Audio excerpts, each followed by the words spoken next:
The dust swirled in the golden afternoon light as Madeline Murphy's world collapsed around her. Her father's funeral had barely concluded when her cousin, Vincent, dragged her by her hair across the property she'd called home her entire life. "Your pa's debts are mine to collect now," he snarled, shoving her toward the dilapidated storage shed at the edge of the property. "And you're going to stay put until I decide what to do with you." The door slammed behind her, the lock clicking with terrifying finality. That had been 3 days ago. 3 days without food, with only rainwater collected in a rusty bucket to sustain her. The year was 1878, and at 22, Madeline found herself utterly alone in the harsh reality of Colorado territory. Her mother had died from fever when she was just 13, and her father had managed their small ranch until consumption claimed him too. What Madeline hadn't known was how deep in debt her father had fallen to Vincent, her mother's sister's son, who'd been waiting like a vulture to claim everything. The shed smelled of mildew and old hay. Splinters from the rough wooden walls had embedded themselves in her palms as she'd tried repeatedly to find a weakness in the structure. Madeline's once pretty blue dress was now torn and filthy, her dark brown hair falling in tangles around her shoulders. Hunger gnawed at her insides, but it was the betrayal that hurt more. Vincent had been family. Now he was her jailer. On the 4th morning, Madeline woke to the sound of shouting. Vincent's angry voice carried through the thin walls of the shed, followed by another man's deeper, steadier tone. She crawled to the small crack between the boards and pressed her eye against it. "This is my property now, stranger," Vincent said, his hand hovering near the revolver at his hip. "Whatever business you had with John Murphy died with him." The tall stranger stood with his back to the shed, but Madeline could see the broad shoulders under a worn leather coat, the dusty hat, and the confident stance of a man who knew how to handle himself. "That wasn't the agreement," the stranger replied. "Murphy promised me 2 horses in exchange for the supplies I brought him last winter. I've come to collect," Vincent laughed. "Well, that's just too bad. The horses are mine now, and I don't honor dead men's debts." "Then you're not much of a man," the stranger said quietly. What happened next occurred so quickly that Madeline could barely follow it. Vincent drew his gun, but the stranger moved like lightning, knocking Vincent's arm upward. The gun fired harmlessly into the air before the stranger's fist connected with Vincent's jaw. Vincent crumpled to the ground, unconscious. The stranger looked down at Vincent, then began searching his pockets until he found a set of keys. He looked around the property, his eyes finally settling on the shed. Madeline backed away from the crack as footsteps approached. The door creaked open, flooding the dim space with sunlight. Madeline squinted, raising a hand to shield her eyes. The man standing in the doorway was silhouetted against the morning light. "Who's in there?" he called, voice cautious. "Madeline Murphy," she answered, her voice cracking from disuse and thirst. Was my father's property." He stepped inside, and as her eyes adjusted, Madeline could finally see him clearly. He was perhaps 30, with a weathered face that spoke of years under harsh sun and wind. His eyes were a startling blue beneath the brim of his hat, and a few days' worth of stubble darkened his jaw. He wore the practical clothing of a working cowboy, nothing fancy or affected. "Roy Xander," he said by way of introduction. "Your father and I did business." His eyes took in her disheveled appearance, the lack of provisions in the shed, and his expression darkened. "How long have you been in here?" "4 days," Madeline answered, trying to rise to her feet but swaying with dizziness. Roy caught her arm to steady her. "Without food?" When she nodded, his jaw tightened. "That man out there, he's responsible, my cousin Vincent. He's claiming the ranch because of my father's debts." Roy guided her toward the door. Well, Miss Murphy, you'll eat in my kitchen now. We can sort the rest out after you've had a proper meal." The outside air felt like a blessing on her face. Vincent was still unconscious on the ground, and Roy led her past him without a second glance, toward a wagon hitched with two sturdy horses. "I came for horses your father owed me," Roy explained as he helped her onto the wagon seat. "But it seems I found something else entirely." "I have nothing," Madeline said, embarrassment coloring her cheeks. "The ranch was all we had, and Vincent says it's his now." "We'll see about that," Roy said, climbing up beside her. "First things first, food, water, and rest. Then we can figure out what's true and what's just the talk of a man who locks women in sheds." As they pulled away from the only home Madeline had ever known, she felt a curious mixture of grief and relief. She glanced back once to see Vincent stirring on the ground, and a cold fear gripped her heart. "He'll come after us," she said. Roy's hands remained steady on the reins. "Let him try." They traveled for nearly 2 hours, the wagon bumping along dusty trails that wound through stands of pine and aspen. Madeline dozed off several times, her body weak from hunger and stress, only to jerk awake when the wagon hit a particularly rough patch. "Sorry about the road," Roy said after one such awakening. "Not much farther now." True to his word, within another half hour they crested a hill, and a small ranch came into view. It wasn't large, but it was well-maintained, a sturdy cabin with smoke curling from the chimney, a barn, corrals with several horses, and what appeared to be a small vegetable garden to one side. "Welcome to Clearwater Ranch," Roy said. "It's not much, but it's mine." As they approached, the door to the cabin opened, and an older woman with iron-gray hair pulled back in a severe bun stepped out, wiping her hands on her apron. "Roy Xander, you were supposed to be back yesterday," she called out, then stopped short when she saw Madeline. "And who might this be?" "Mrs. Hoffman, this is Miss Madeline Murphy," Roy said as he brought the wagon to a stop.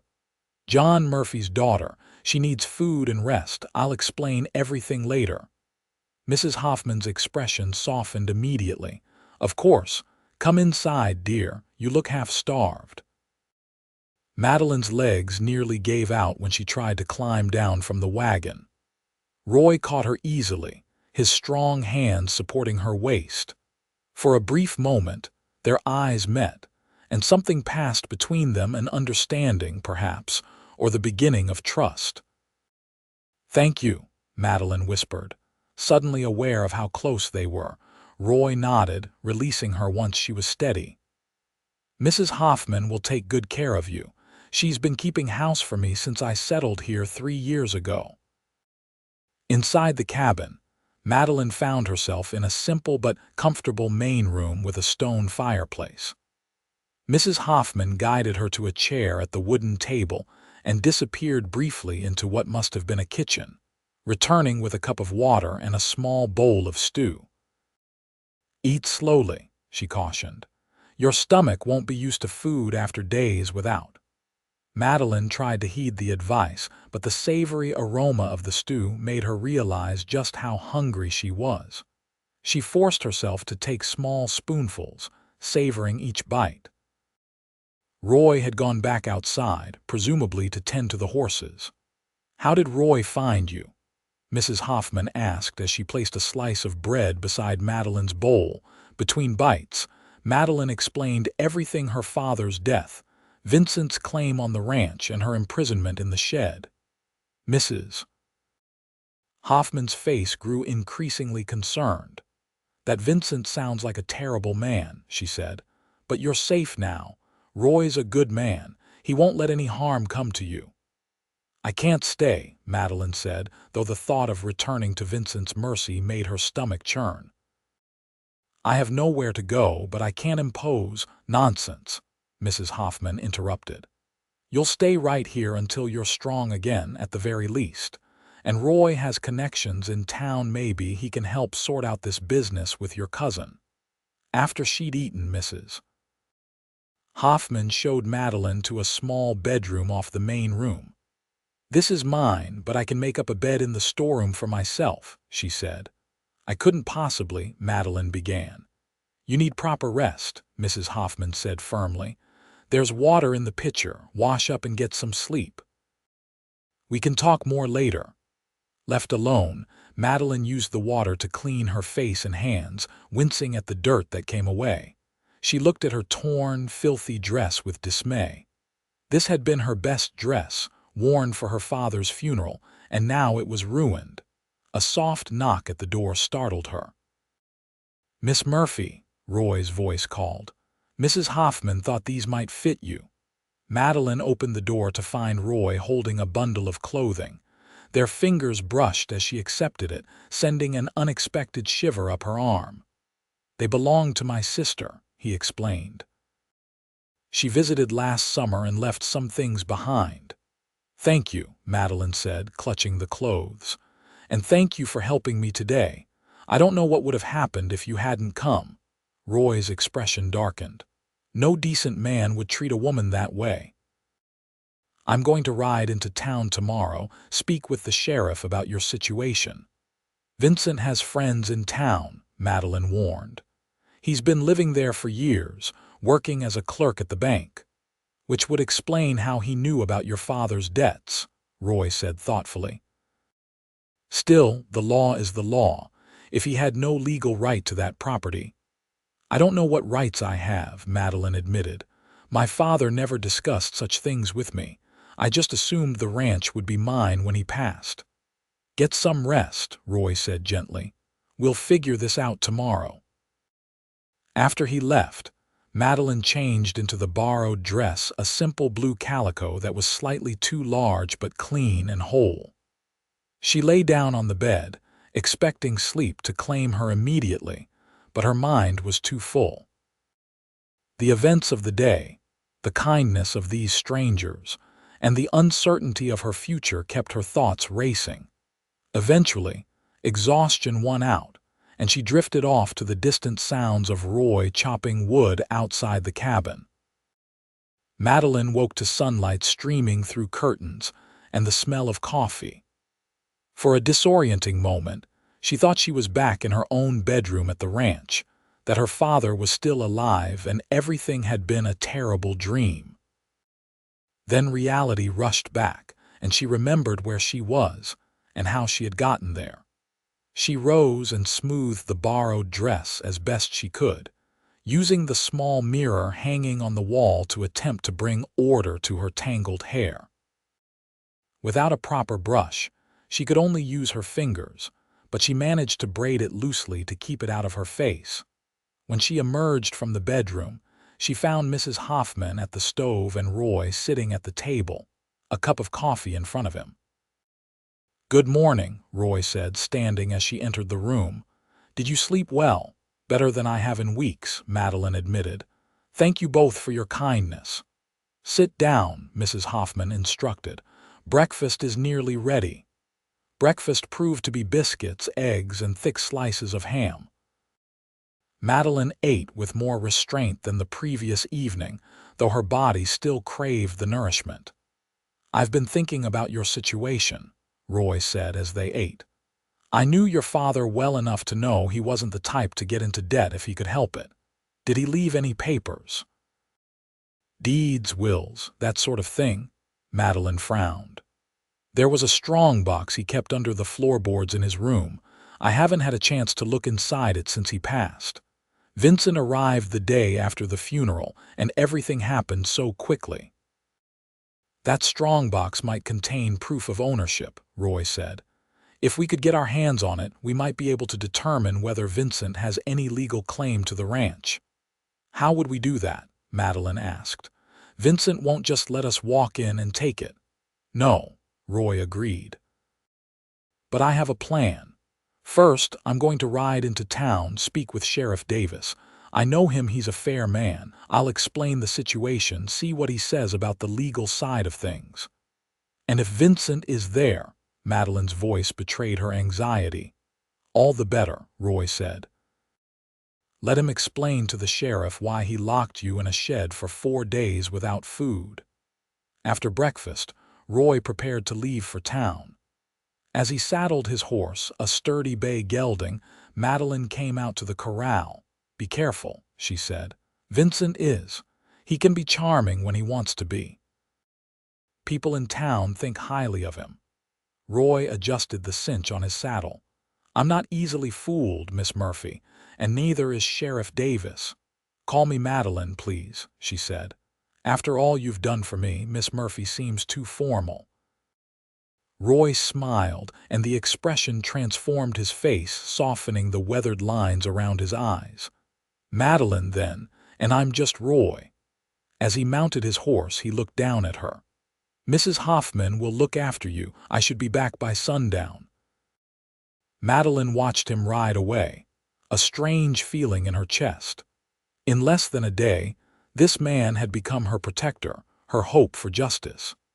Yet she knew almost nothing about him, except that he'd done business with her father and had shown her more kindness than she'd experienced in a long time. With Roy gone, Mrs. Hoffman set Madeline to work in the garden, claiming that fresh air and purposeful activity were the best medicines for troubles of the mind.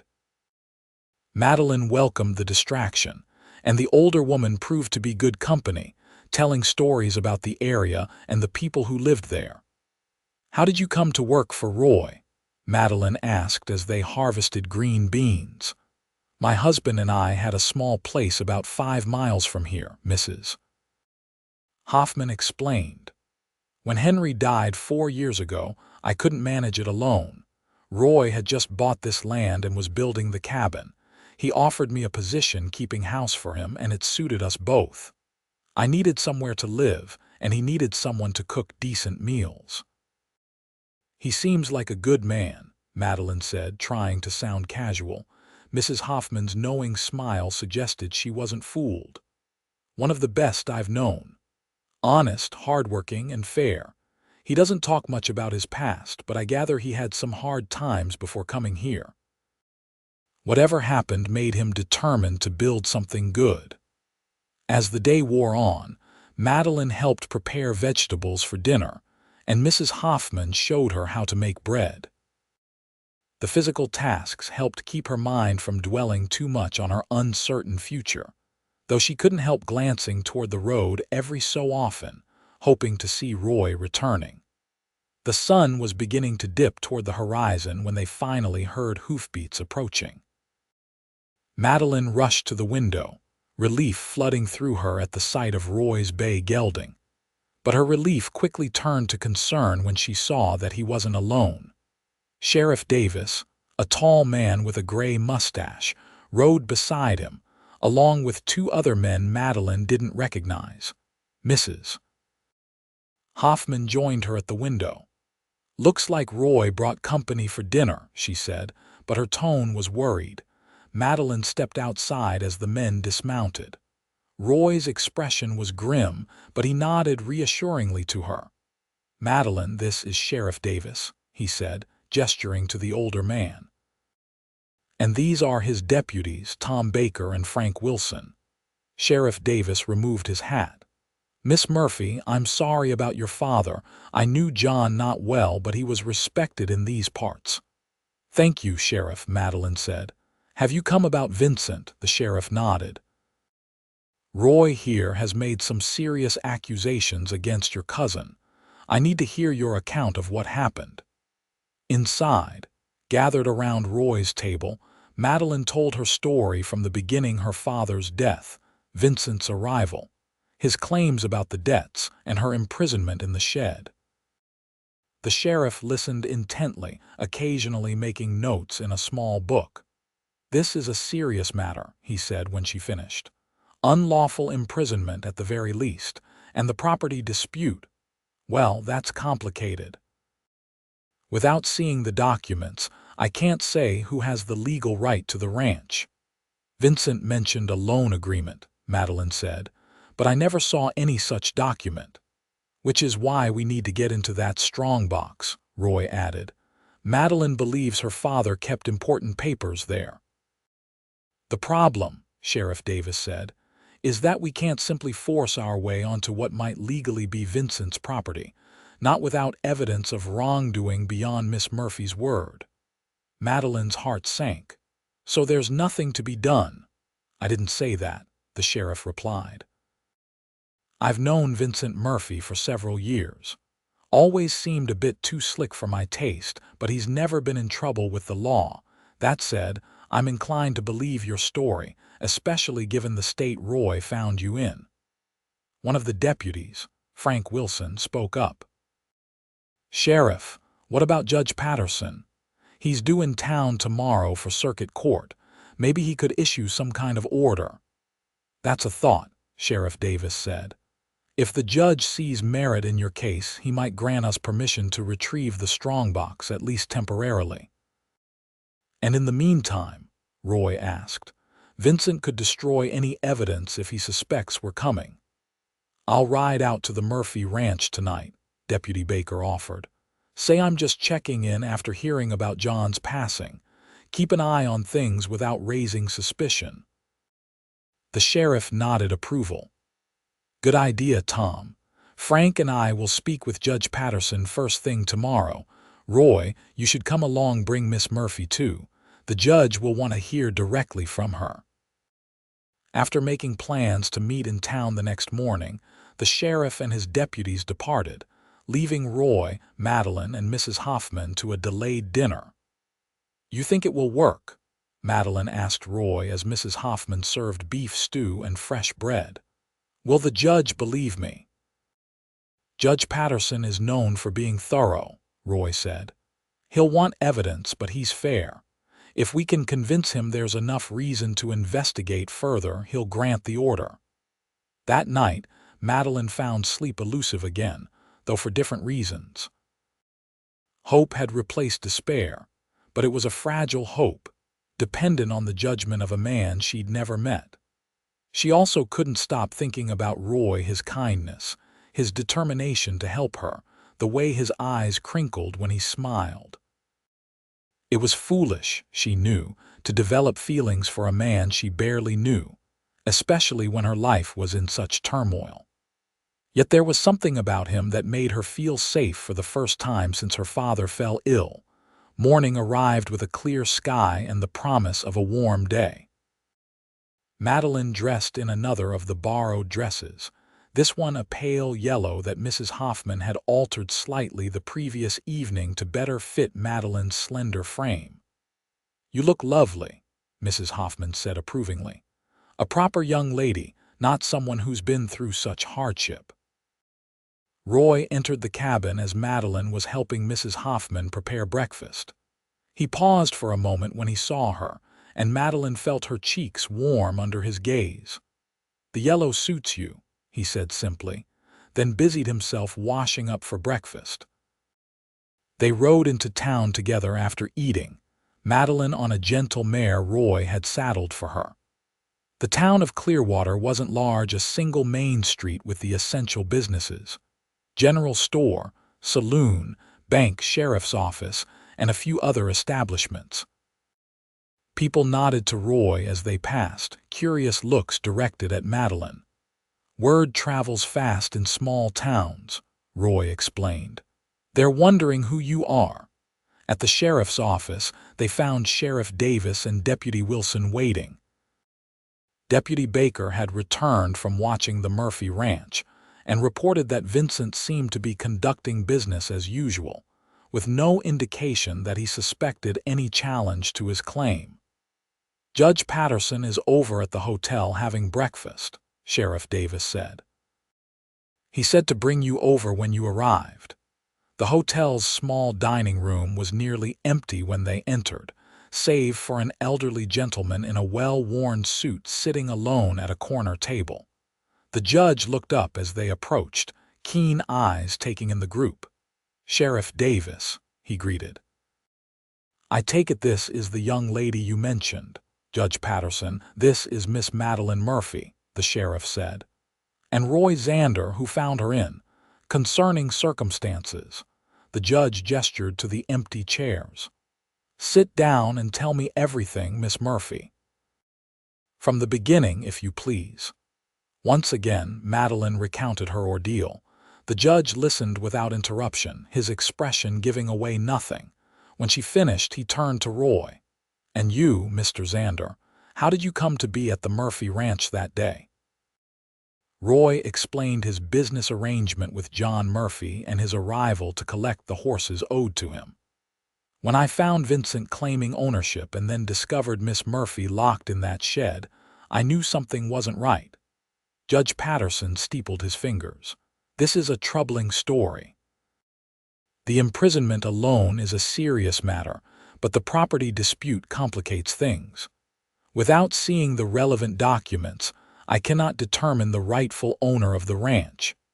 That's why we need to retrieve my father's strongbox," Madeline said earnestly. "Everything important would be in their deeds, possibly a will." The judge considered for a long moment. "Very well. I will issue an order allowing Sheriff Davis to retrieve this strongbox for examination by the court. If Mr. Vincent Murphy has indeed committed the crimes described, he will answer for them. But I caution you, if legitimate loan documents exist giving him claim to the property, the law must respect that." "I understand, Your Honor," Madeline said. "I just want the truth." "Sheriff, have your clerk draw up the necessary papers," Judge Patterson said. "I'll sign them immediately. Time seems to be of the essence." As they left the hotel, Madeline felt a mixture of relief and anxiety. "What happens now?" she asked Roy. "The sheriff and his men will serve the order and retrieve the strongbox," Roy explained. "It's better if we wait here in town. If Vincent sees you, it might make things more difficult." They spent the next few hours at the general store, where Roy introduced Madeline to the proprietor, a friendly woman named Martha Jenkins. "John Murphy's daughter," Martha exclaimed. "Why, I remember when you were just a little thing. Your mother used to bring you in here when she came to town." The mention of her mother brought a lump to Madeline's throat. "I don't remember that," she admitted. "I was young when she passed." "Catherine was a lovely woman," Martha said, "and you look just like her, same eyes, same smile." While they waited, Roy purchased a few necessities fabric for Madeline to make herself some proper clothes, a hairbrush, and other personal items she would need during her stay at his ranch. Madeline protested the expense, but Roy waved away her concerns. "Consider it a loan," he said. "You can pay me back when this is all sorted out." It was mid-afternoon when Sheriff Davis returned, the strongbox secured in his saddlebags. They gathered in his office, where he placed the metal box on his desk. "Vincent wasn't pleased," the sheriff reported.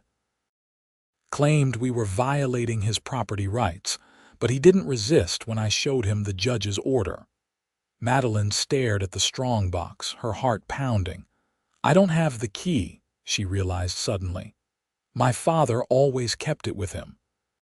Sheriff Davis produced a small tool from his desk drawer. "That won't be a problem." After a few minutes of careful manipulation, the lock clicked open. Inside, they found several documents, carefully organized and labeled in John Murphy's neat handwriting. The sheriff examined each paper methodically, setting them in piles on his desk. "Deed to the ranch," he said, holding up one document. "Dated 1862 in John Murphy's name," he continued, sorting. "Tax receipts, cattle sale records. Ah, here's something interesting." He held up a folded paper. "A will, dated just 3 months ago. Witnessed by Dr. Williams and Reverend Hayes, both respected men in these parts." Madeline leaned forward. "What does it say?" The sheriff scanned the document. "It's straightforward enough. John Murphy leaves all his worldly possessions, including the ranch and everything on it, to his daughter, Madeline Catherine Murphy. There's no mention of debts to Vincent or anyone else." "So the ranch is rightfully mine?" Madeline asked, hardly daring to believe it. "According to this, yes," Sheriff Davis confirmed. "But Vincent claimed there was a loan agreement. Let's see if there's any evidence of that." They continued searching through the contents of the strongbox, but found no loan documents or promissory notes made out to Vincent. "There's one more thing," the sheriff said, pulling out a sealed envelope addressed simply to Madeline. "This appears to be a personal letter for you." With trembling hands, Madeline broke the seal and unfolded the letter. Her father's familiar handwriting brought tears to her eyes. "My dearest Madeline," she read aloud, "if you are reading this, then I have passed on to join your mother. I am sorry to leave you alone in this world, but know that you have never been far from my thoughts. The ranch is yours now, free and clear. Do not believe Vincent if he claims otherwise.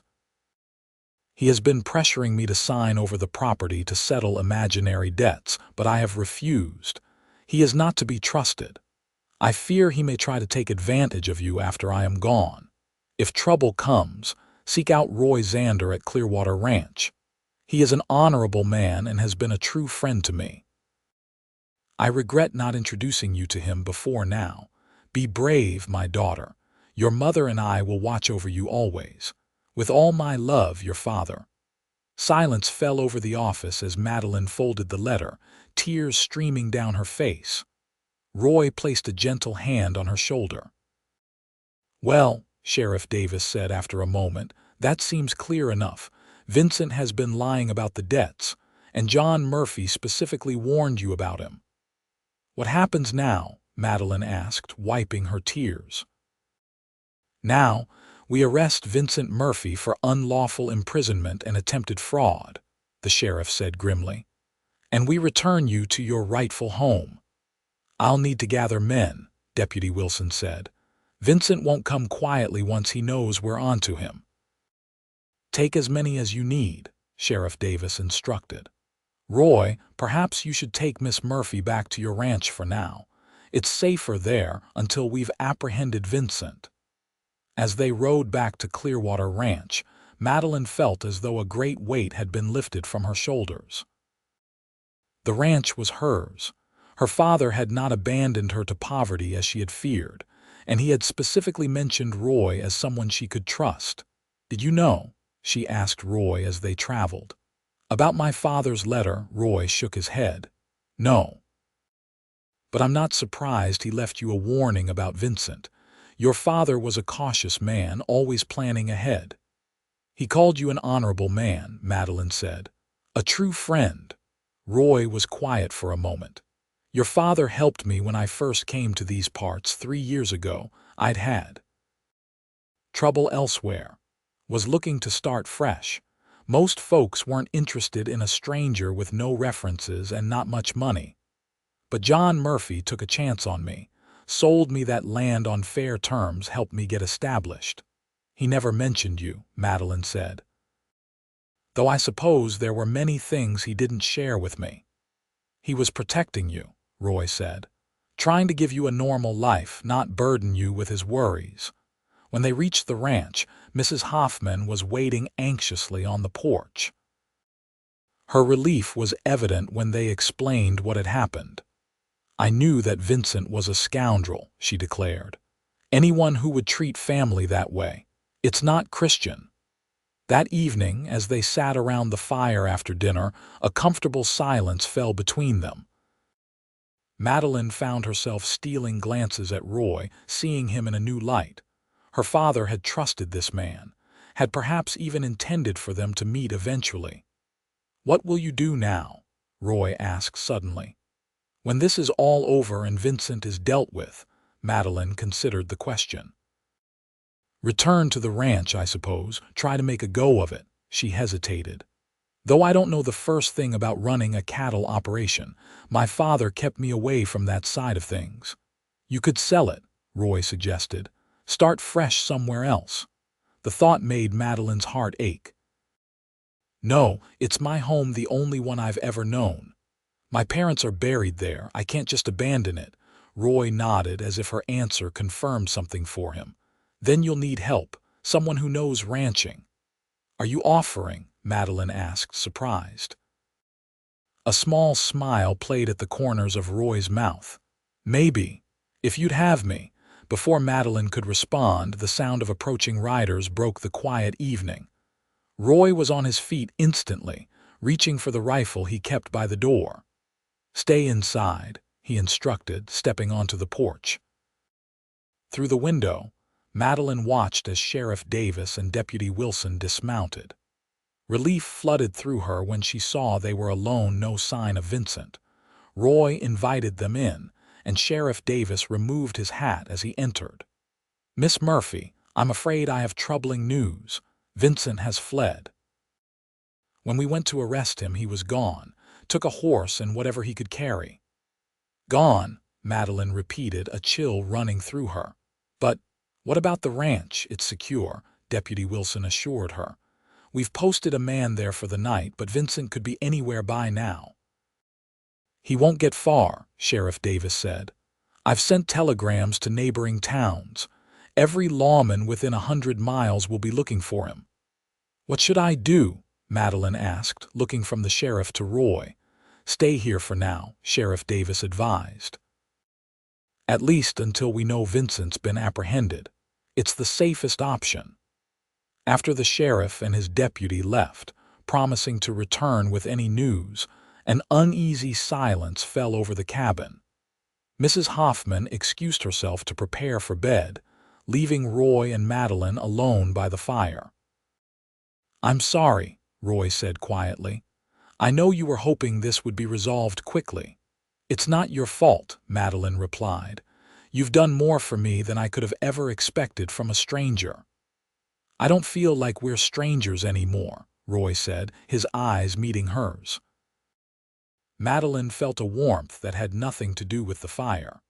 "No, I suppose we're not."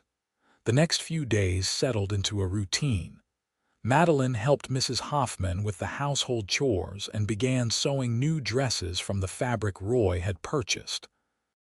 Roy went about his ranch work, teaching Madeline about the operation whenever she showed interest, which was often.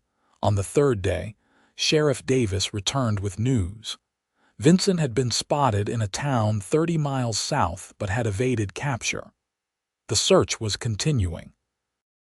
"The judge has officially recognized your claim to the Murphy ranch," the sheriff told Madeline. "Once Vincent is apprehended, you'll be free to return home without worry." That night, unable to sleep, Madeline stepped outside onto the porch. The moon was nearly full, casting silver light across the landscape. She was startled to find Roy already there, leaning against the railing. "Couldn't sleep?" he asked, not turning around. "No," she admitted, moving to stand beside him. "Too much on my mind." "About Vincent," Madeline sighed. "Partly, but also the future. What happens next?" Roy turned to face her. In the moonlight, his features were softer, less guarded. "What do you want to happen next, Madeline?" The question hung between them, weighted with meaning. Madeline looked up at him, suddenly aware of how close they were standing. "I want—" She began, then paused, gathering her courage. "I want to stop being afraid. I want to go home eventually, but I also want—" "What?" Roy prompted gently. "I want to know you better," she finished. "My father trusted you, called you his friend. That means something to me." Roy's hand covered hers on the railing, warm and strong. "It meant something to me, too. Your father was a good man. He spoke of you often, how proud he was of you." "Did he?" Tears pricked at Madeline's eyes. "He never said." "Men aren't always good at saying such things," Roy said, "but he loved you very much. That was clear." They stood in silence for a moment, hands still touching, the night air cool around them. "Madeline," Roy said finally, "when this is all over, when you're back at your ranch and Vincent is no longer a threat, would you permit me to call on you? Properly, I mean." The question sent a flutter through Madeline's chest. "I'd like that very much," she whispered. Roy's smile in the moonlight made her breath catch. Slowly, giving her time to pull away if she wished, he leaned down. The kiss was gentle, questioning. Madeline responded with a hesitant sweetness that deepened as her initial surprise faded. When they finally parted, Roy rested his forehead against hers. "I know this isn't the right time," he murmured, "with everything that's happening, but I haven't been able to stop thinking about you since I found you in that shed." "I'm glad you found me," Madeline said. "I don't know what would have happened if you hadn't." A sound in the darkness startled them apart. Roy tensed, his hand moving to the gun at his hip. "Get inside," he said quietly. "Roy," Madeline's voice betrayed her fear. "Now, Madeline." She hurried to the door but turned back in time to see a figure emerge from the shadows at the edge of the property. Even in the moonlight, there was no mistaking Vincent's lean form. "Well, isn't this touching?" Vincent called, his voice carrying in the still night. "My dear cousin has found herself a protector." Roy stood his ground on the porch. "You're trespassing, Vincent. The sheriff's looking for you." Vincent laughed, a harsh sound. "The sheriff's looking in the wrong places, clearly." He stepped forward and Madeline could see the revolver in his hand. "I've come for what's mine." "Nothing here belongs to you," Roy said calmly. "Judge Patterson has already confirmed that the Murphy ranch belongs to Madeline. There was no loan agreement." "Of course there was," Vincent snarled. "John Murphy owed me everything. I worked for years at that bank, watching, waiting for my opportunity.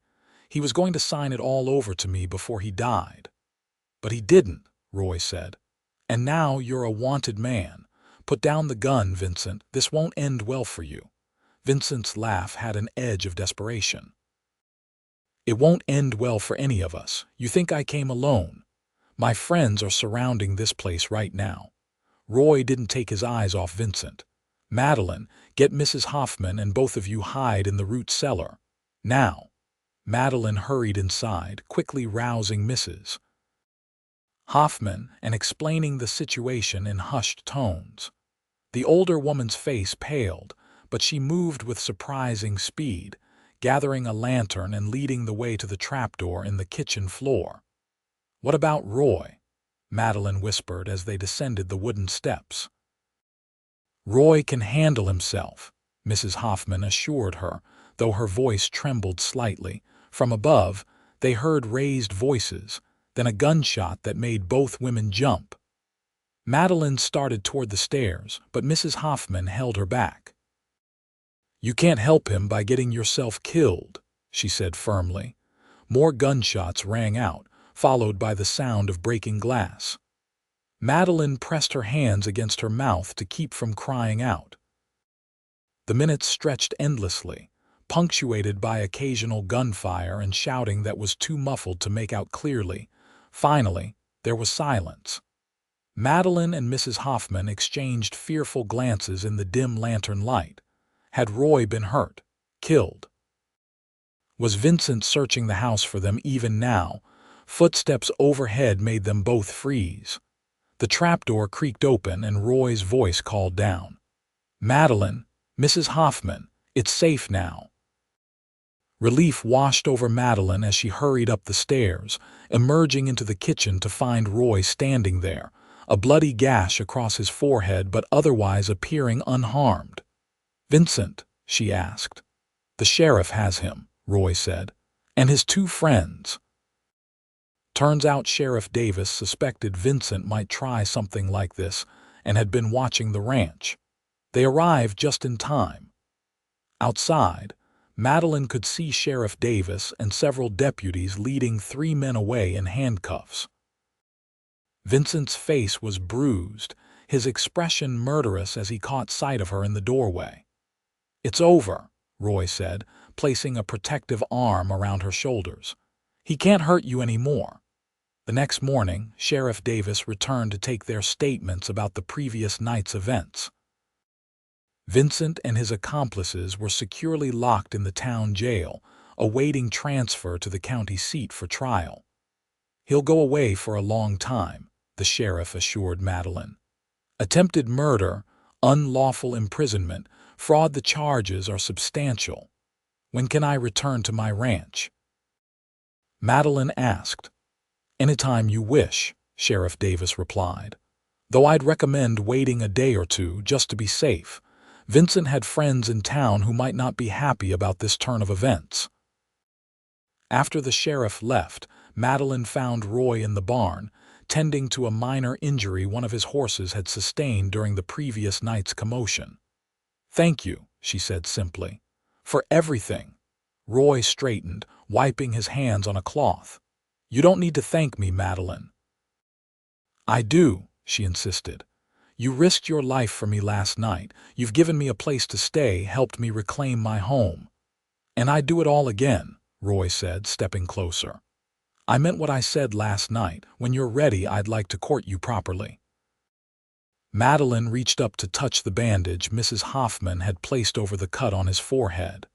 "What about your ranch? I can't ask you to abandon what you've built here." Roy caught her hand in his. "Who said anything about abandoning it? Clearwater Ranch and the Murphy place aren't so far apart. A man could manage both with the right help. And a woman could learn to manage a cattle ranch," Madeline said, "with the right teacher." Roy's smile was slow and warm. "Is that what you want, to learn ranching?" "It's my heritage," Madeline said. "My father's legacy. I want to honor that." She paused. "But I also want more." The question in Roy's eyes made her heart race. "More? A future that isn't lonely," Madeline said softly. "Someone to share it with." Roy drew her closer.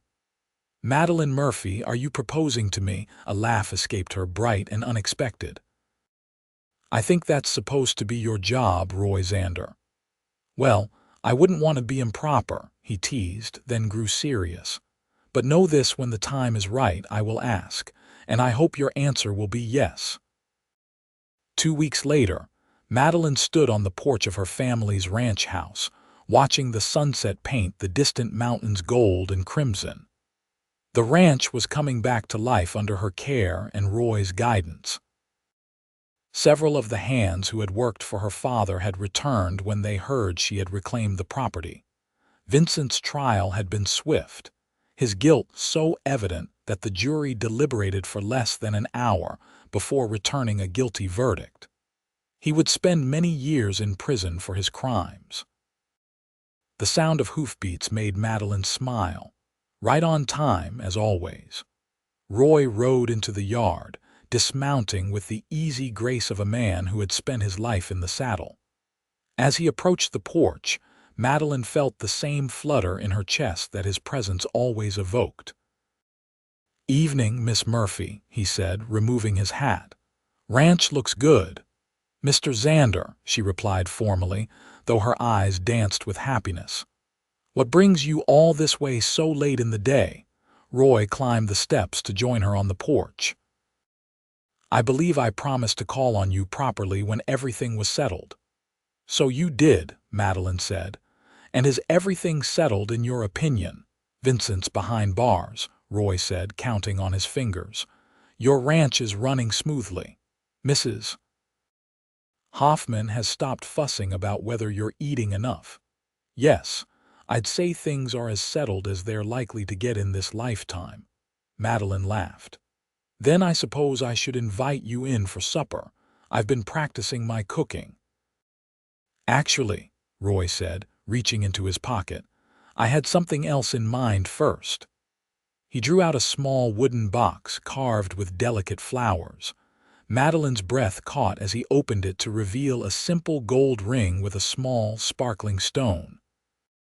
"It's not fancy," Roy said, suddenly looking uncertain, "but it was my mother's, and she always said it should go to the woman I—" He swallowed. "The woman I love, Roy," Madeline whispered, eyes filling with tears. He took her hand. "Madeline Murphy, these past weeks have shown me what a remarkable woman you are. Brave, determined, kind. I know it hasn't been long, but I also know my own heart. I love you, and if you'll have me, I want to spend my life by your side." Madeline felt tears spilling onto her cheeks. "When you found me in that shed, I thought my life was over. I never imagined it was just beginning." "Is that a yes?" Roy asked, hope in his eyes. "Yes," Madeline said. "Yes, Roy Xander, I will marry you." As he slipped the ring onto her finger and pulled her into his arms, Madeline thought of her father's words in his letter. "Be brave, my daughter. Your mother and I will watch over you always." She hoped they were watching now, seeing the happiness she had found despite everything. 6 months later, the Murphy ranch house was filled with laughter and music as friends and neighbors gathered to celebrate the wedding of Madeline Murphy and Roy Xander. Sheriff Davis had given the bride away, and Mrs. Hoffman had cried through the entire ceremony, declaring it the happiest day she could remember. The two ranches would operate as one now, with Roy and Madeline dividing their time between both properties. They had plans to expand the herds, to build something lasting together. As evening fell and the celebration continued, Roy led Madeline away from the crowd to the quiet of the porch where he had proposed. "Happy, Mrs. Xander?" he asked, his arms around her waist. "Happier than I ever thought possible," she replied, leaning into his embrace. "Do you remember what you said to me that first day, when you found me in the shed?" Roy smiled against her hair. "I believe I said, 'You'll eat in my kitchen now.' And now we share everything," Madeline said. "Kitchens, ranches, a life. A future," Roy added. "A long, happy future together." As they sealed the promise with a kiss, Madeline knew that, out of the darkest moments of her life had come the greatest joy. The path had been difficult, unexpected, and at times frightening, but it had led her home to this man, this love, this life they would build together in the wild, beautiful country they both cherished.